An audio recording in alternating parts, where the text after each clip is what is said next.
There is real evil. It lurks in the darkest shadows and in our most ordinary towns. Between the worlds we see and the things we fear, there are doors. When they are opened, nightmares become reality.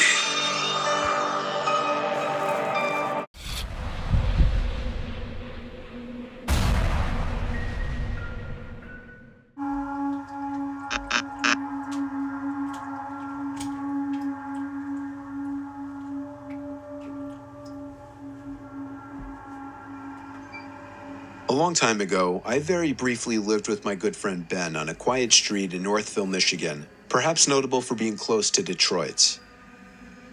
It wasn't the nicest house, or block, or area for that matter, but the price was unbeatable for two broke young men like ourselves. Ben and I went way back to when we were like 9 years old, and at the time of this story, we worked the same job, and rooming together with him seemed like a great idea. On our first day there, we quickly figured out that the creepy-looking house across the street with the overgrown grass and bushes was abandoned, as were a lot of the houses around the area.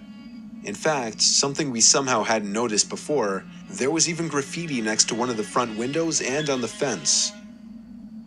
Our neighbors on one side seemed like creeps, and we didn't even want to approach them.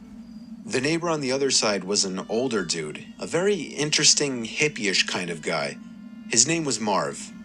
He had long gray hair with a matching long gray beard. He seemed friendly at first, I guess, but also very weird and hard to talk to. We spoke with him on our second day there after work. He told us the place had been abandoned for as long as he could remember. That night, with the sun almost set, while we were sitting on the front stoop smoking, I looked to the house across the street and felt a little tingle in my stomach out of shock. I stood up, threw my cigarette onto the floor and crushed it. Ben looked at me confused, and I pointed to the window across the street. I was pointing at a face, which I saw staring at me through the lone upstairs window of the house. "Do you see that? There's someone at that window." Ben looked at the window immediately, but I saw the person move their head away before he could see it. It's weird. I explained to Ben that I didn't even know if it was a male or female, old or young. The glass was just too foggy.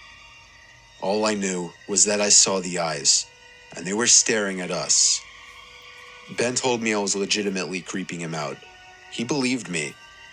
We ran over to Marv's house to tell him, but strangely he didn't answer his door, even though we saw him watching TV in his tiny, messy living room through the window.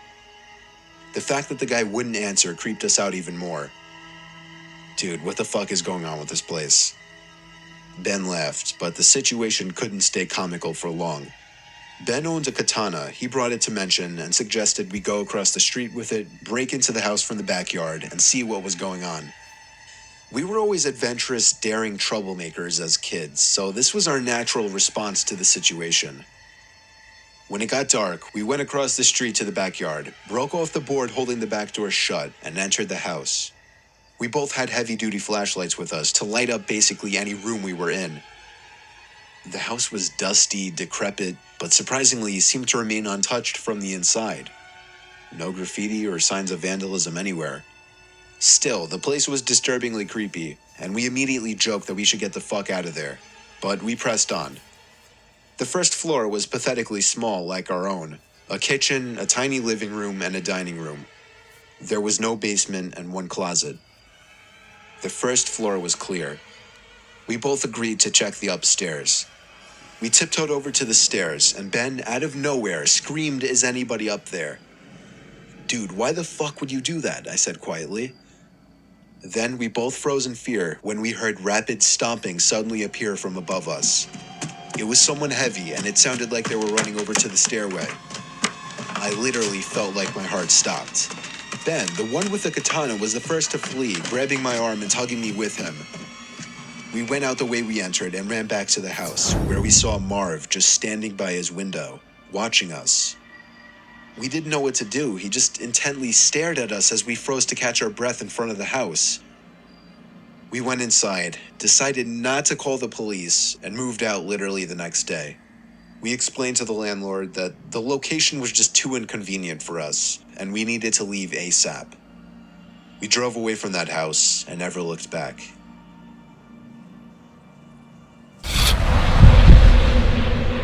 Alright, so there are a couple of abandoned dorms on my college campus. They were shut down like 15 years ago because of... Actually, I don't really know why.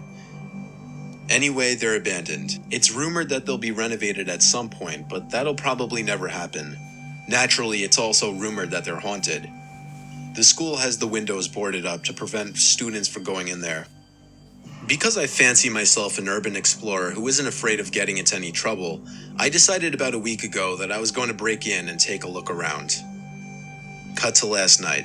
I didn't really have a plan per se, other than wear black and avoid getting caught. Security on campus has been tightened recently, but I didn't have any issues getting in unseen. I'll spare you the details, but basically, you'd be surprised what you could do with a crowbar and some vandalism.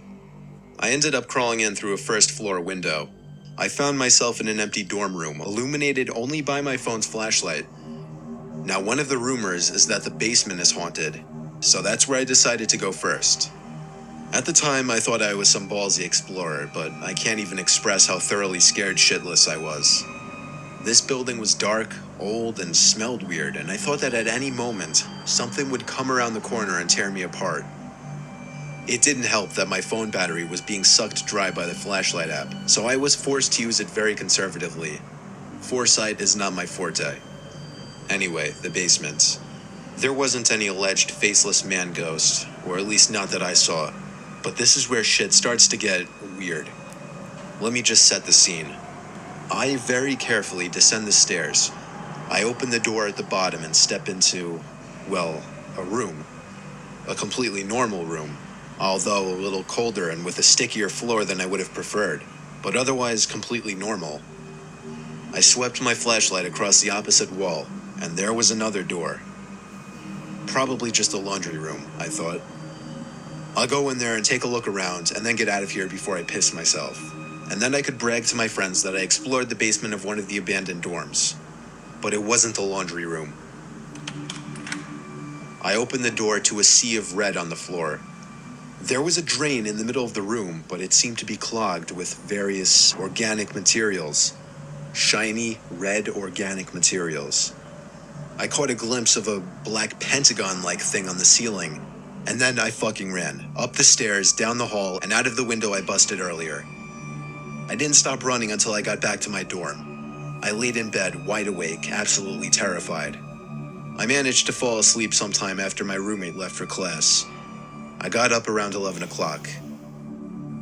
I found a piece of paper that had been slipped under the door. Did you like what you saw? It was written in bright red ink. It's gotta be someone just fucking with me, but damn, they're good at it, because this legitimately creeped me out.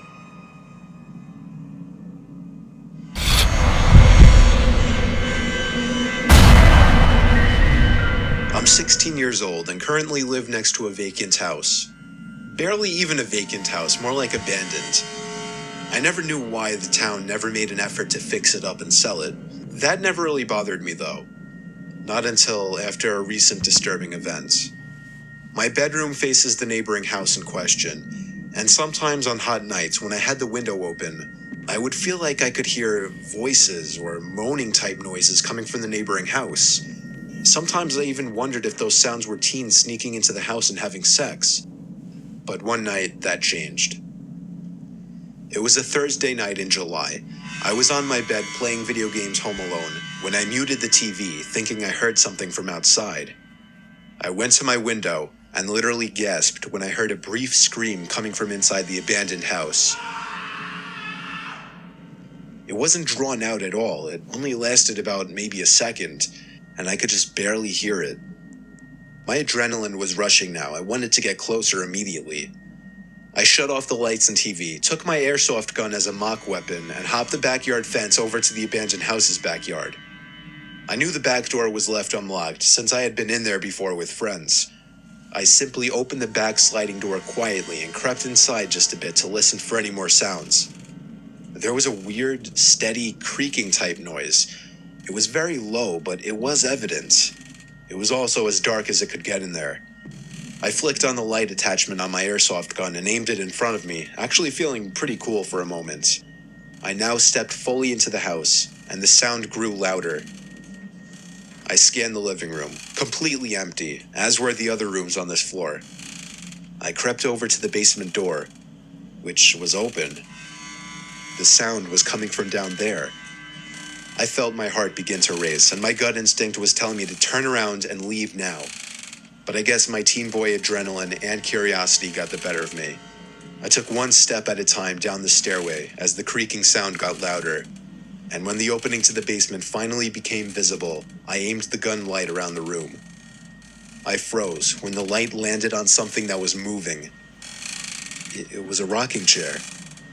I got a serious pain in my stomach when I saw the back of somebody's head sitting in the rocking chair.